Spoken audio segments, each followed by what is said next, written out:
Double action and then single is more safe. Like if you have it in your holster, you have to pull really hard. You know, the safety is even nicer. But if you train with it, someone grabs your gun, he might just that might give you time to use. All the VFs are gone. It's a shame that they took the 14s out.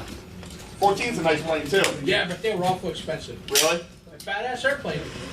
Really hard. The hydraulics and the wind swing. You still got the hand. So. Yeah, they were just real expensive to run. You know, the A6s, because they were slow and really expensive. Give me this up.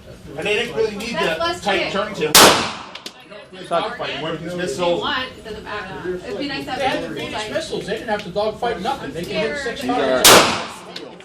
Outside the Russian, but the non-corrosive inside. Would actually Some of the steel bullets. ballistic. But these aren't. This is your typical brass. Really? So that's. This is almost 90, 85% of them are this. They're taller than me, they're like 9, 12 feet, aren't they? I'm gonna use the